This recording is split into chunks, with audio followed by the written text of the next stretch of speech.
Latest updates ఎప్పటికప్పుడు పొందడానికి Big TV WhatsApp channel follow అవ్వండి. లింక్ డిస్క్రిప్షన్ లో ఉంది.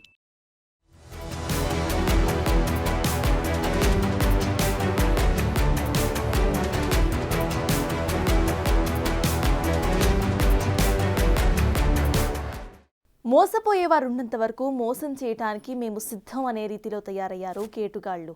నమ్మిన ప్రజలనే నట్టెట్టా ముంచుతూ కోట్లకు పడగలెత్తుతున్నారు. అమాయక ప్రజలతో ఆటలాడుకొని అందిన కాడికి దోచేసుకుంటున్నారు. మోసపోయిన విషయం ఆలస్యంగా తెలుసుకున్న అమాయకులు ఆందోళన చెందుతున్నారు. సూర్యాపేట జిల్లాలో వెలుగు చూసిన ఓ ఘరానా మోసం ఇప్పుడు తీవ్ర కలకలం రేపుతోంది. ఏంటా మోసం? ఎవరా కేటుగాడు? ఇంతకీ అసలు ఏం చేశాడు? ఇప్పుడు చూద్దాం.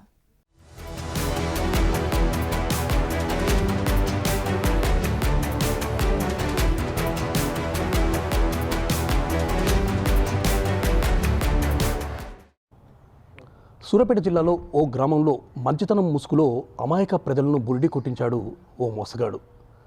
ఆ మోసగాడి చేతిలో చిక్కుని దాదాపు 270 మంది అమాయక ప్రజలు వెలువెల్లాడుతున్నారు. 3 కోట్ల రూపాయల సొమ్ముతో ఆ గ్రామాన్ని వదిలి ఉడాయించాడు ఆ మోసగాడు. ఇంతకు ఏందా గ్రామం? ఏ విధంగా అమాయక ప్రజలను ఆ మోసగాడు బురిడి కొట్టించాడు? Watch the story.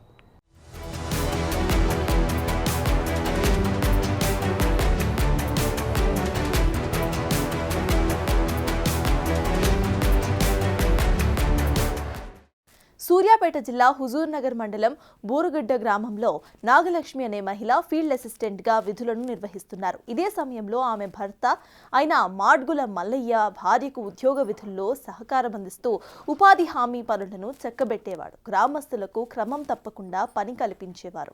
దీంతో గ్రామస్తులకు మల్లయ్య మీద మంచి అభిప్రాయం ఏర్పడింది.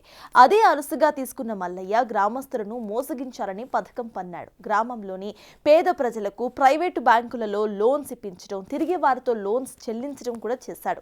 గ్రామస్తులకు మల్లయ్య మీద మంచి నమ్మకం ఏర్పడింది. ఇదే అదునుగా భావించిన మల్లయ్య ప్రజల వద్ద నుంచి తీసుకున్న ఆధార్ కార్డ్ సహాయంతో మరియు బ్యాంకుల వారితో కూడా ఏర్పరచుకున్న పరిచయాలతో బ్యాంకుల నుండి లోన్స్ తీసుకున్నాడు. ప్రతి వ్యక్తి పేరున 3 నుంచి 4 ప్రైవేట్ బ్యాంకుల్లో లోన్స్ తీసుకున్నారు. అంతేకాకుండా వారాంతపు నెల రోజులకు కట్టే పొదుపు డబ్బులను కూడా వాడేసుకున్నాడు. 10 మందితో కూడిన సమభావన సంఘం పేరును కూడా 10 మందిలో 6గురికి చెందిన డబ్బులు కూడా కాజేశాడు.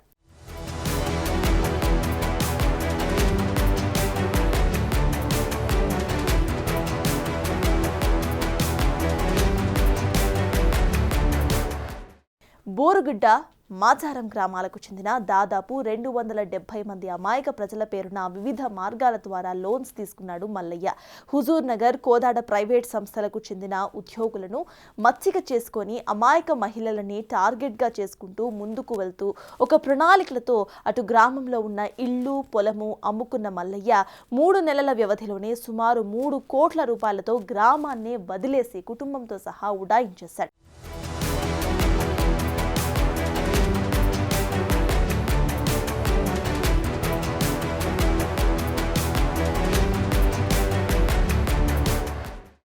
ఇవే కాకుండా గ్రామంలోని కొందరు వ్యక్తుల వద్ద నుంచి పెద్ద ఎత్తున డబ్బును తీసుకున్నట్టుగా కూడా తెలుస్తోంది. గ్రామంలో ఎవరి పేరు మీద అయితే మల్లయ్య లోన్స్ తీసుకున్నాడో వారు డబ్బులు చెల్లించకుండా ఉండేసరికి మైక్రో ఫైనాన్స్ సంస్థలు, ఇతర ప్రైవేట్ బ్యాంకుల వారు ఇంటికి వచ్చి అడగడంతో చేసేదేమీ లేక విషయం తెలుసుకున్న బాధితులు లబోదిబోమంటూ వస్తువులు అమ్ముకొని డబ్బులు చెల్లించాల్సిన పరిస్థితి అక్కడ ఏర్పడింది. నమస్తే, నా పేరు రాంబాయి. ఫీల్డ్ ఆఫీస్ మల్లయ్య గారని లోన్లు తీసుకుంటుండు. అయితే ఇప్పుడు 2-3 ఏళ్ళ తీసుకొని కవరపు చేసుకుంటే జనాలు నమ్మారు. నమ్మిన తర్వాతకి ఇప్పించినాక ఇప్పుడు ఈ ఊరు నుంచి వెళ్ళిపోయాడు. నెలల సార్లు వస్తారు, వారాల సార్లు వస్తారు. వాళ్ళు రాగానే మేము ఉరుకుతున్నాం. ఒక్కొక్కళ్ళు అదురికి కాళ్ళ పట్టీలు శవలో పెట్టుకొని ఏడ్చుకుంటూ బజార్లంటే తిరుగుతున్నాం. మరి పెద్దలు న్యాయం చేయాలి. మరి మేము కూడా ఇప్పించినాం. మరి మా కాడ నా హెల్త్ బాగాక నేను 2 సంవత్సరాలు ఇంటికాని ఉంటున్నాను. మరి ఏడ తెచ్చి కట్టాలి? నా ఇంటికి తాళం అవుతుంది. మాకు ఇల్లు కూడా లేదు. మేము ఆ చర్చికి గోడంటే 4 రేకులు వేసుకొని ఉంటున్నాం. ఆ రోజు ఇచ్చేటోడు మాకు ఇల్లు లేదు కానీ అడిగారు. ఆ మళ్ళీ సారా ఏం కాదని ఇప్పించిండు. మీరు పెద్దలు మరి న్యాయం చేయాలని మేము అనుకుంటున్నాం. సునీత, మల్లయ్య కరువు పని మల్లయ్య ఇట్లా మోసం చేసి మా దగ్గర డబ్బులు తీసుకొని బ్యాంక్ వాళ్ళని మా ఇంట్లో మీద పంపించిండు. ఇట్లా మోసం చేసిపోతే వాళ్ళు వస్తారు, మా ఇంటి వినబడుతురు. అందరి మోసం చేసిపోయి అందరూ మందు తాగుతాం మేము అని బాధగా ఉండి ఎవరు కట్టలేని పరిస్థితిలో ఉన్నారు. కట్టలేకపోతుండ్రి. వాళ్ళు వచ్చేమో ఇంట్లో వినబడి తాళాలు వేస్తాం, కడతారా సస్తారా అన్నట్టు మెడ మీద వచ్చి కూర్చుంటారు. మేము కట్టాలంటే మల్లయ్య గారు పిలిపించి మాకు న్యాయం ఏందో చేయించి న్యాయం చేయండి. సో ఇవన్నీ కూడా తెలియనటువంటి అమాయక ప్రజలు మాత్రము ఇంకా మల్లయ్యని నమ్ముతూనే ఉన్నారు. ఎప్పుడైతే మల్లయ్య బుర్రి కొట్టించి వెళ్ళిపోయాడో ఆ తర్వాత అతను ఏ సంస్థల ద్వారా అయితే లోన్ తీసుకున్నారో వారందరూ ఈ యొక్క గ్రామానికి వచ్చేసి ఈ ప్రజల వద్దకు రావడం జరిగింది. సో అమాయక ప్రజలు ఈ విషయం మీ లోన్లు తీసుకోలేదు, మీరు తీసుకున్న రుణాలు ఎప్పుడో చెల్లించామని చెప్పినా కూడా మీరు తీసుకున్న రుణాలు ఉన్నాయని చెప్పేసి ఆ అమాయక ప్రజలను నిలదీయడంతో వారికి ఉన్నటువంటి వస్తువులను అంటే వీటి పట్టీలను అయితే బంగారం అయితే అమ్మేసేసి కొంత లోన్ మొత్తాన్ని చెల్లించడం జరిగింది. ఇంకా లోన్ చెల్లించాల్సిన అవసరం ఉండదు, మా వల్ల కాదు, మేము మోసపోయాము అని చెప్పేసి కూడా అమాయక ప్రజలు మాత్రం లబోదీపం అంటున్న పరిస్థితి అయితే ఉండడం జరిగింది. సో ఇదే విషయానికి సంబంధించి పోలీస్ స్టేషన్లో కంప్లైంట్ చేయడం జరిగింది. కేసు నమోదు చేసుకున్న పోలీసులు కూడా మల్లయ్య కోసం గాలింపు చర్యలు చేపట్టారు. మల్లయ్య ఆచూకీ కోసం వాళ్ళు వెతుకుతున్నామని చెప్పేసి కూడా అమాయక ప్రజలు చెప్పిన పరిస్థితి అయితే ఉంది. కానీ బ్యాంకర్స్ కానీ అదేవిధంగా ఎవరైతే ప్రైవేట్ సంస్థలు రుణాలు ఇచ్చారో వారు మాత్రము మీరు రుణాలు కట్టాల్సిందే అని చెప్పి వాళ్ళ ఇంటి ముందు మాత్రం పడిగాపులు కాస్తున్నారు. వాళ్ళు ఏం చేయాలనో అర్థం కాని దిక్కుతో వచ్చిన స్థితిలో మాత్రము బూరుగడ్డ గ్రామానికి సంబంధించినటువంటి ఆ 270 మంది అమాయక ప్రజలు మాత్రము బిక్కు కాలం గడుపుతున్న పరిస్థితి అయితే ఉండడం జరిగింది.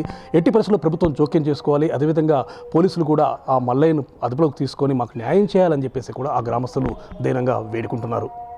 బూరుగడ్డ నుండి కెమెరాతో Pullarao, Big TV. For more videos like this, subscribe Big TV channel.